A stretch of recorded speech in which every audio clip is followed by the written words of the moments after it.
मासे खवय्यांसाठी आनंदाची बातमी. कराड येथील एनपी फिश कंपनीने आपली 4थी शाखा विटा येथे सुरू करून समुद्रातील पकडलेला ताजा मासा आता येथील मासे खवय्यांना उपलब्ध करून दिला आहे. पापलेट, सुरमई, प्रॉन्स, बांगडा, रावस, कटला इत्यादी मासे वाजवी दरात उपलब्ध होत आहेत. अनेक मासे खवय्यांच्या विश्वासास पात्र ठरलेल्या एनपी फिश कंपनीस प्रत्येकाने सहपरिवार भेट देऊन मासे खरेदीचा आनंद घ्यावा. आमचा पत्ता एनपी फिश कंपनी, मायाक्का मंदिराशेजारी, जुन्या कल्पतरू सर्व्हिसिंग सेंटरजवळ, सांगली रोड, विटा. संपर्क 84 08 08 90 66. नमस्कार, प्राईम न्यूजमध्ये आपल्या सर्वांचे स्वागत. पानिपत येथील शौर्य दिनाला तमाम देशभरातील मराठ्यांनी उपस्थित राहून 267वा शौर्य दिन साजरा केला. प्रचंड कडाक्याच्या थंडीतही त्यांचा उत्साह पाहण्यासारखा होता. मराठ्यांनी अतुलनीय पराक्रम करीत ही लढाई जवळजवळ जिंकलीच होती, पण अखेर मराठ्यांना ही लढाई जिंकता आली नाही. जवळजवळ 1 लाख मराठा सैनिक यामध्ये मारले गेले. अहमदशाह अब्दालीला ही लढाई जरी जिंकता आली असली तरी मराठ्यांनी प्रचंड नुकसान होऊनही जबर तडाखा अब्दालीला दिला. त्यानंतर तो परत अफगाणिस्तानला गेला, परत कधीच हिंदुस्थानवर चालून आला नाही. हा जरी इतिहास असला तर यावेळी जर मराठी लढले नसते तर, किंवा अब्दालीने मांडलेल्या अटी पूर्ण केल्या नसत्या तर मात्र आजचा भारताचा नकाशा हा वेगळा दिसला असता. महाराष्ट्रातून 2000 किलोमीटर दूरवर प्रचंड थंडीत पुरेसे कपडे नसताना सुद्धा एका दिवसाची झालेली ही घनघोर लढाई जग कधीच विसरू शकणार नाही. अशा या पवित्र ठिकाणी सांगली जिल्ह्यातील ढवळेश्वर येथील गलाई व्यावसायिक प्रदीप शेठ पाटील यांनी शौर्य दिनाचे आयोजन करून मराठ्यांचा इतिहास जिवंत ठेवण्यासाठी प्रयत्न केले. अपनी हिंदुस्तान की सीमाओं को बचाने के लिए लड़े थे, ना कि साम्राज्य विस्तार के लिए लड़े थे. क्योंकि मराठा के ऊपर जब भी आए मुसीबत आई, देश के ऊपर मुसीबत आई, तो सबसे पहले मराठा और पंजाब कौम देश की रक्षा के लिए आगे आई थी. आप सब जानते हैं यहाँ पे युद्ध हुआ, घनघोर युद्ध हुआ, एक दिन का युद्ध हुआ. कैसे हुआ, क्यों हुआ? अगर उस युद्ध का नतीजा अब्दाली जीत जाता तो अब्दाली इस देश में रहता, राज करता. हमेशा कोई भी राजा जीतता है युद्ध तो वहां रहता है और राज करता है, लेकिन अब्दाली यहाँ रहा नहीं था, राज नहीं किया था, वो देश छोड़ के भाग गया था. क्यों भागा था? वो जीता नहीं था. हाँ, मराठे जरूर नहीं जीते होंगे, लेकिन अगर मराठे ये युद्ध जीत जाते तो देश का इतिहास भी अलग होता और भूगोल भी अलग होता. इतिहास इसलिए अलग होता कि ना मुगल राज करते ना ब्रिटिश राज करते, और भूगोल इसलिए अलग होता कि हिंदुस्तान के टुकड़े नहीं होते. पाकिस्तान के ना पाकिस्तान अलग होता, ना बांग्लादेश अलग होता, और शायद ये अफगानिस्तान भी हिंदुस्तान में होता. इस लड़ाई में लाखों सैनिक मर गए. कहते हैं मराठों के हर घर की एक चुटी टूटी है, मतलब हर घर के एक बंदे ने शहादत दी है. इस स्थल पे आज हम देख रहे, महाराष्ट्र से लगभग 17 राज्यों से, अलग अलग स्टेट से लोग आए हुए हैं यहाँ पे नमन करने के लिए. मैं महामहिम राज्यपाल जी से भी विनती करूंगा कि इस पानीपत की मिट्टी से महाराष्ट्र के और रोड मराठा लोगों के बहुत घनघोर नाता है.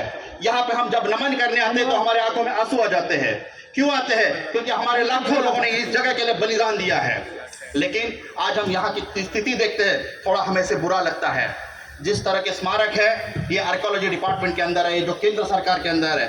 राज्य सरकार चाहते भी कुछ नहीं कर सकती. तो आप महामहिम जी राज्य सरकार और केंद्र सरकार के बीच के मीडिएटर हो, तो हम इसके लिए एक विनती करते हैं कि दिल्ली के जो इंडिया गेट पे जवान ज्योत जल रही है, उसी तरह की जवान ज्योत इसी जगह पे जलनी चाहिए, क्योंकि इन्हीं लोगों ने देश के लिए भी बलिदान दिया है. तो स्मारक भी बड़ा हो जाए और आप केंद्र सरकार के थ्रू, और हमारे सारे विधायक जी भी यहाँ बैठे हुए हैं, सांसद जी बैठे हुए हैं, अगर वो चाहेंगे तो सब कुछ हो सकता है. इस दुनिया में इम्पॉसिबल कोई भी चीज़ नहीं. मैं हमारा सारा समाज, सारे समाज की तरफ से आपको फिर एक बार विनती करता हूँ कि जो म्यूजियम भी जो सिटी के अंदर है वो यहाँ आना चाहिए, ताकि लोग भी देख सके और पुरानी चीज़ें भी लोगों को याद करें. आज के इस कार्यक्रम के लिए हम जब पहली बार हमारे महामहिम राज्यपाल जी को इन्विटेशन देने गए थे, तब महामहिम जी का पहला वाक्य था कि मैं छत्रपति शिवाजी महाराज की इतिहास से और उनके कर्तृत्व से बहुत प्रेरित हूँ, और मैं उनसे बहुत इम्प्रेस हूँ, और मैं इस स्थल पे आना चाहता हूँ. आज से 6 महीना पहले भी हमारे राज्यपाल साहब यहाँ पे आके देख के गए थे, तब से उन्होंने कहा था कि इस स्थल पे मैं आके मुझे पवित्र लगता है. मैं शौर्य स्मारक समिति की तरफ से महामहिम जी का भी इस पानीपत की भूमि पे दिल से स्वागत करना चाहता हूँ.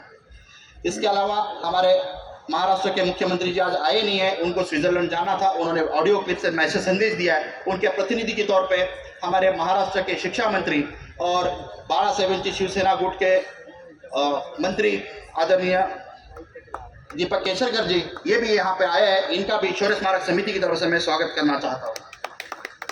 देश के सबसे युवा सांसद जिन्होंने अभी महाराष्ट्र हरियाणा के जो डिप्टी सीएम है दुष्यंत चौटाला जी, इनका भी मैं शौर्य स्मारक समिति की तरफ से दिल से स्वागत करना चाहता हूँ। हरियाणाचे उपमुख्यमंत्री दुष्यंत चौटाला यांनी या ठिकाणी स्मारकासाठी जागा देण्याचे आश्वासन दिले. राज्यपाल बंडारू दत्तात्रय यांनी मराठ्यांचा इतिहास हा देशप्रेमाने ओतप्रोत भरलेला होता, तर छत्रपती शिवाजी महाराज हे संपूर्ण देशाचे प्रेरणास्रोत होते असे म्हटले. मुख्यमंत्री एकनाथ शिंदे हे कामानिमित्त परदेशी गेल्याने उपस्थित राहू शकले नाही, पण व्हिडिओ कॉन्फरन्सवरून त्यांनी संदेश दिला. या कार्यक्रमामध्ये मुख्यमंत्री एकनाथ शिंदे उपस्थित न राहिल्यामुळे थोडीशी नाराजी असली तरी त्यांच्या वतीने शालेय शिक्षण मंत्री दीपक केसरकर मात्र उपस्थित होते. छत्रपती शिवाजी महाराज यांना वंदन करतो. ज्या छत्रपती शिवाजी महाराजांना स्वराज्याची प्रेरणा दिली त्या जिजाऊ मातांना नमस्कार करतो आणि ज्या शूरवीरांनी या ठिकाणी आपलं बलिदान दिलं त्या सर्व वीरांना या ठिकाणी वंदन करतो. यहाँ पे उपस्थित माननीय बंडारू दत्तात्रेय जी, राज्यपाल जी, उपमुख्यमंत्री दुष्यंत चौटाला जी,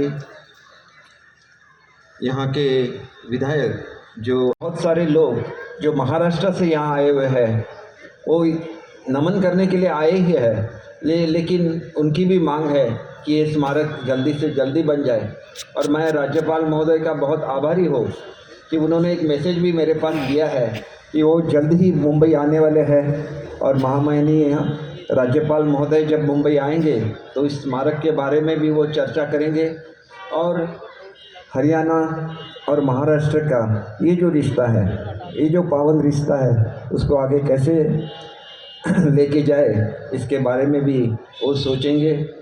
मैं आप सबका शुक्रगुजार हूँ कि इस समारोह में आपने मुझे आने का और अपने सहभागी होने का सम्मान दिया, इसलिए मैं आप सबका शुक्रगुजार होता हूँ और माननीय राज्यपाल महोदय का स्वागत करने का हमें मौका जल्द से जल्द मिले, इसके लिए भी उनकी प्रार्थना करता हूँ. एक बार फिर छत्रपति शिवाजी महाराज को प्रणाम करते हुए अपने वाणी को आदेश जी मुळे, विनोद जी जाधव और सभी मान्यवर, सब इतिहास के बारे में देशपांडे जी ने आपको सब बताया है. और एक ऐसा इतिहास है कि मराठा शूरवीरों ने यहाँ से आने से पहले दिल्ली का तख्त काबिज किया और पानीपत में आने के बाद अगर इस लड़ाई का अंत उनके विजय में हो जाता तो भारत का इतिहास अलग हो जाता. आज हमारे मुख्यमंत्री जी यहाँ आने वाले थे और मुझे रात को उनका फ़ोन आ गया कि किसी कारणवश उनको दावोस परिषद के लिए जाना पड़ रहा है. तो रातों रात वहाँ पे जर्नी करके मैं इसलिए यहाँ पे आया कि जो बलिदान यहाँ पे मराठा शूर सरदारों ने किया, पेशवा ने किया, वहाँ पे हमारे सब लोग उस शौर्य की गाथा कहते हुए यहाँ रह गए और वो आज रोड मराठा कहलाते हैं. आज उनके धर्मवीर मिर्ज़ापुर जी उनको रिप्रेजेंट भी करते हैं. तो मैं आप सबको ये बताना चाहता हूँ कि आपके लिए हमारे पूरे महाराष्ट्र में जो भी बलिदान आपके पूर्वजों ने किया है, इसके लिए पूरा महाराष्ट्र और भारतवर्ष आपका ऋणी है. ये संबंध महाराष्ट्र और पानीपत और हरियाणा के हमेशा बने रहेंगे. और उप मुख्यमंत्री जी और राज्यपाल महोदय जी, एक मैसेज हमारे सीएम और डिप्टी सीएम ने भी आपको दिया है कि हम आपके बहुत शुक्रगुजार हैं. अखंड महाराष्ट्रातून आलेल्या मराठी बांधवांनी परिसर दणाणून सोडला होता. त्यामुळे दिल्ली येथील प्रदीप पाटील यांची चर्चा मात्र सगळीकडे होत आहे. अभिजित शिंदे, प्राईम न्यूज, विटा. में एक बहुत बड़ा भीषण स्थिति का महासंग्राम हो गया और अपने धर्म की और देश की रक्षा करने वाले हजारों लाखों वीरों का बलिदान हो गया. उनको सभी को अभिवादन करने के लिए, श्रद्धांजलि अर्पित करने के लिए हम सब लोग यहां एकत्रित आए हैं. यह पानीपत नगरी ऐतिहासिक नगरी है. महाभारत के युद्ध के समय भगवान कृष्ण ने दुर्योधन को जो 5 गांवों की मांग की थी, उसमें एक गांव था पानीपत. उस समय उसका नाम अलग था. इस पानीपत में 3 लड़ाइयां हो गई, जिसको turning point of the history अपने भारत के संदर्भ में कह सकते हैं. पहली लड़ाई हुई थी 1526 में इब्राहिम खान लोधी और बाबर के विरुद्ध. दूसरी लड़ाई हुई थी 5 नवंबर 1556 हेमचंद्र विक्रमादित्य विरुद्ध अकबर.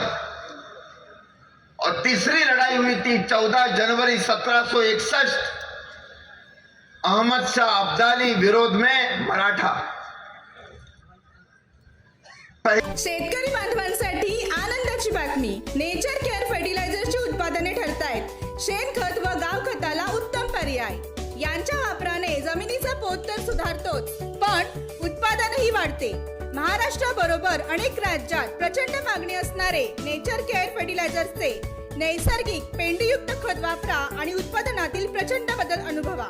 आमचा पत्ता 224 हराळेमळा, रिलायन्स पेट्रोल पंपासमोर, कराड रोड, विटा. संपर्क 98 81 58 41